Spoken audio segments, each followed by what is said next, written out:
পরমত সহিষ্ণুতা। সমাজে বাস করার সময় নানা মুনির নানা মত পরিলক্ষিত হয়।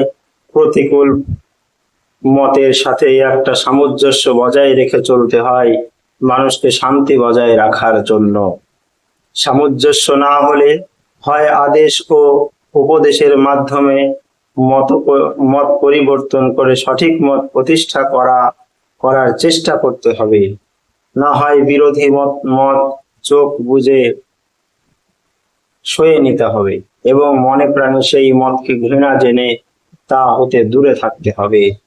প্রয়োজন বোধে শান্তি বজায় রাখার জন্য কিছু ত্যাগ স্বীকারও করতে হবে। অবশ্যই তারও একটা সীমা আছে। শান্তি বজায় রাখতে গিয়ে মুমিন ঈমান কুরবানি দিতে পারে না, বেঈমান জীবনের কোনো মূল্য নেই। অতএব ঈমান অপেক্ষা মুমিনের জান মূল্যবান হতে পারে না।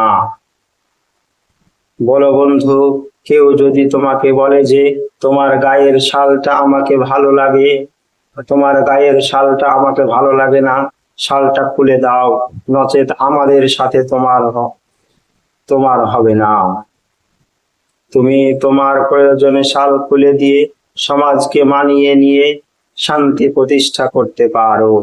একটু ঠান্ডা লাগলেই বা কি করবে বলো? ঠান্ডা দূর করার জন্য ব্যবস্থা নিতে পারো।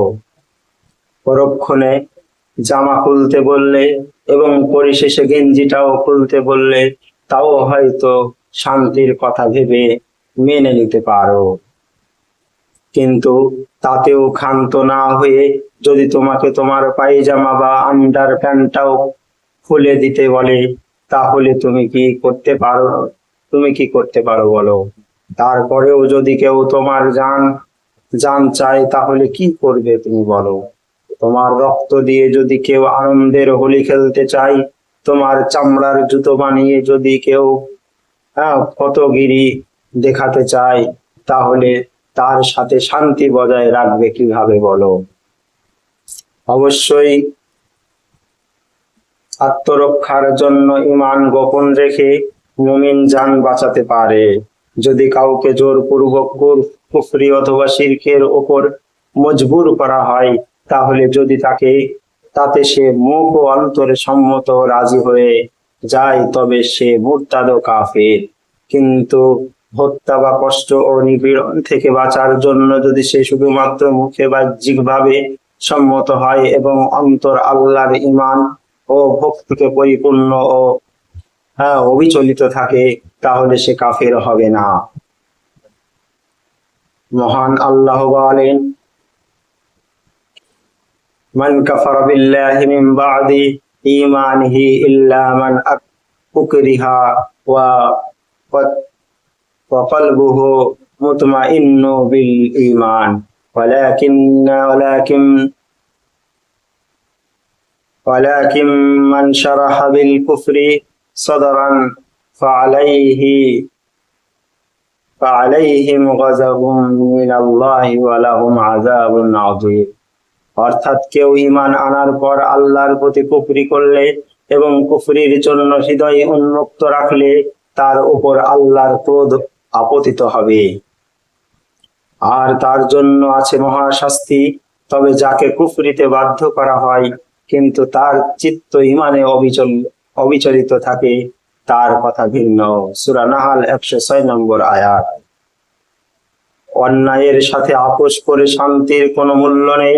মনের ভিতরে অশান্তির ছাই চাপা আগুন রেখে মুখে শান্তির বহিঃপ্রকাশ কতদিন করতে পারো? তাগুতের সংসারে বসবাস করে নির্দ্বিধায় তাগুতের শাসন মেনে নেওয়ার মানেই হলো নিজের স্বকীয়তা বিকিয়ে পরের অস্তিত্বে বিলীন হওয়া। আর একমাত্র আল্লাহর গোলামি ছাড়া গায়রুল্লাহর গোলামিতে কোনো শান্তি নেই, থাকতে পারে না বন্ধু। বিবাদ দূর করে শান্তি আনার লক্ষ্যে তুমি তোমার মূলধন ঈমান এবং ইসলামী আদর্শের স্বকীয়তা হারালে নাকের বদলে নুরুন পেয়ে কি খুশি হতে পারবে? কলহ আসার ভয়ে শিরক ও বিদআতকে দৃষ্টিচ্যুত করে কেবল ফজিলত এবং মাসাইল, হারাম হালাল উপেক্ষা করে কেবল ফাজাইল প্রচার করে দাওয়াত কিসের দাওয়াত? যেখানে মূল ভিত্তি তাওহীদ প্রতিষ্ঠা হলো না, সেখানে আমল ও ইবাদতের গগন স্পর্শী ইমারত তুলে লাভ কি বন্ধু? আম্বিয়াদের প্রারম্ভিক দাওয়াত ছিল তাওহীদের। আমল ও ইবাদতের মূল বুনিয়াদই হলো তাওহীদ। অতএব তা ব্যতিরেকে তার প্রতি ভ্রুক্ষেপ না করে গোড়া কাটা রেখে আগায় পানি ঢেলে লাভ কি বন্ধু? সতর খোলা রেখে মাথায় পাগড়ি পাগ নিয়ে এত সযত্নতায় ফল কি আছে বলো? যে বাম হাতে মদ খাচ্ছে তাকে ডান হাতে খাওয়ার ফজিলত শিখিয়ে লাভ কি? সাপে কাটা রোগীর ফোড়ার চিকিৎসা আগে করলে রোগী বাঁচবে কি বন্ধু? পরিবেশে বাস করার ব্যাপারে তুমি মহানবী সাল্লাল্লাহু আলাইহি সাল্লামের অনুসরণ করো। তিনি যে সমাজে যেভাবে বসবাস করেছেন সেই সমাজে ঠিক সেভাবেই বসবাস করো, তাহলেই শান্তি পাবে। তুমি যদি মক্কি সমাজে বসবাস করো তাহলে তোমার নীতি হোক সূরা কাফিরুন। যে সূরার সুরে সুর মিলিয়ে তুমি বলো হে কাফের দল, আমি তার উপাসনা করি না যার উপাসনা তোমরা করো। তোমরাও তার উপাসক নও যার উপাসনা আমি করি। আমি তার উপাসক হব না যার উপাসনা তোমরা করো, আর তোমরাও তার উপাসক নও যার উপাসনা আমি করি। তোমাদের ধর্ম তোমাদের এবং আমার ধর্ম আমার কাছে প্রিয়। এই অর্থে তুমি ধর্ম নিরপেক্ষ হতে পারো যদি তুমি ঈমান রাখো যে ইসলামই শেষ ও শ্রেষ্ঠ ধর্ম এবং এ ধর্মের অনুসরণ ছাড়া কারো মুক্তি নেই। তবে ধর্মকে কারো ঘাড়ে জোর করে চাপিয়ে দেওয়া হয় না। কেউ তা না মানলে এবং মক্কি সমাজের তার সাথে পাশাপাশি বাস করতে হলে তার সাথে কোনো বিবাদ থাকার কথা নয়। মাদানী সমাজেও শুরুর দিকে ইহুদীদের সাথে চুক্তিবদ্ধ হয়ে বাস করেছিলেন আমাদের নবী সাল্লাল্লাহু আলাইহি সাল্লাম ও তার সহচরগণ। আর খবরদার, ধর্মহীনতার অর্থে ধর্ম নিরপেক্ষতা হয় না। ধর্মহীন জীবন লাগামহীন ঘোড়ার মতো, সে জীবনের কোনো মূল্য ও সুখ নেই বন্ধু। আর সে অর্থেও ধর্ম নিরপেক্ষ হয় না যে অর্থে বলা হয় বর্তমানে যে কোনো একটি ধর্মের অনুসরণ করলেই মুক্তি পাওয়া যাবে, কারণ এতে তোমার ঈমান থাকবে না।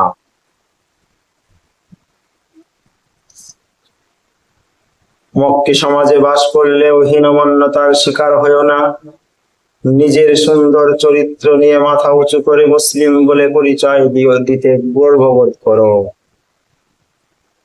অপরাধ না করে অপরাধ স্বীকার করে নিও না, অথবা 5 জনের বলাতে নিজেকে সত্যিই অপরাধী বলে বিবেচিত করো না।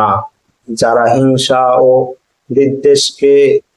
বিদ্বেষ বসে তোমার ইতিহাস বিকৃত করে তোমার বদনাম করতে চায়, তাদের কথায় বিশ্বাস করো না। আর যদি অতীতে কোনো জালেম জুলুম করেই যায়, তাহলে তার জন্য গোটা জাতির দোষ হবে কেন? মা তোমার, মাটি তোমার, মাও মাটির মায়া ত্যাগ করে পরাজয় বরণ করে নিও না। তুমি বহিরাগত নও, তুমি এ মাটির, তোমার পূর্বপুরুষরাও এই মাটির। ওদের থেকে তোমার পার্থক্য হলো তুমি ঈমান এনে সত্যকে বরণ করেছো। তোমার পিতৃপুরুষ বহিরাগত হলেও তোমার মা তো এ দেশেরই। তবে কি মায়ের কোনো অধিকার নেই ওদের কাছে? বলা বাহুল্য যে মাতৃভূমিতে তোমার মা তোমাকে জন্ম দিয়েছে, সেই ভূমির বুকে বুক ফুলিয়ে বেঁচে থাকো এবং মাথা উঁচু করে তারই স্নিগ্ধ কোলে মাথা রেখে মরণ বরণ করো। মাতৃভূমির মান রক্ষা করতে তুমিও প্রাণ দিয়েছো, রক্ত দিয়েছো।